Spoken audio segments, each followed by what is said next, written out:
மழைக்கு இதமான பெப்பர் சுக்கா எப்படி பண்ணுறதுன்னு பார்க்கலாங்க. மழை காலங்களில் இந்த மாதிரி பெப்பர் சுக்கா பண்ணி சாப்பிடுங்க. நல்லா சளி பிடிச்சிச்சின்னா சளியே இறக்கிடுங்க.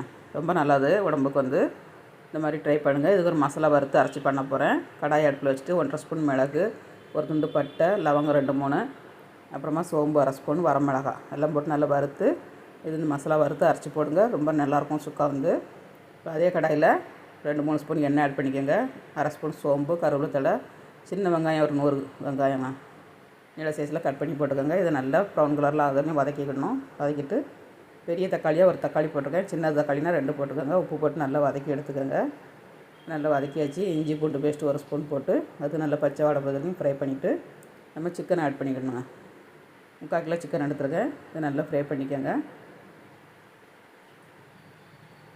நல்லா இந்த மாதிரி ஃப்ரை பண்ணிவிட்டு மூடி வச்சு வேக வைக்கணுங்க. மசாலா நம்ம வறுத்து வச்சதை ஆறிடுச்சு, அரைச்சி எடுத்துக்கலாம். பவுட்ரு பண்ணி எடுத்தாச்சு. சிக்கன் கிண்டி கொடுத்துடலாங்க. கடாயை மாற்றிக்கிடலாம். நம்ம கிண்டதுக்கு வசமாக இல்லை, அதனால் வேறு கடாயில் மாற்றிட்டு கொஞ்சமாக தண்ணியை அரைச்சி ஊற்றிட்டு நம்ம வேக வச்சு எடுத்துக்கணுங்க. உப்பு சுக்காவுக்கு தகுந்தபடி உப்பு போட்டாச்சு. மூடி வச்சு ஒரு 5 நிமிஷம் வேக விட்டுட்டு நம்ம வறுத்து வச்சுருக்க மசாலாவை ஆட் பண்ணிக்கணுங்க. ஆட் பண்ணி மல்லித்தலை போட்டு நல்லா கிண்டி கொஞ்சம் நேரம் வேக விடணுங்க. வேக விட்டதுக்கப்புறம் நம்ம ஓப்பன் பண்ணி எடுத்தால் சுக்கா நல்லா எண்ணெய் திரிஞ்சு வந்துருச்சு. அடுப்பை ஆஃப் பண்ணிடலாம். சூப்பராக இருக்குங்க. டேஸ்ட் சளி பிடிச்சிருந்துன்னா அந்த மாதிரி பண்ணி சாப்பிடுங்க. சளியே டக்குன்னு இறக்கிடும் உங்களுக்கு. சூப்பராகிட்டு சாதத்தோடு வச்சு சாப்பிட்றதுக்கு அட்டகாசமாக இருக்கும். ட்ரை பண்ணுங்கள் நீங்களும்.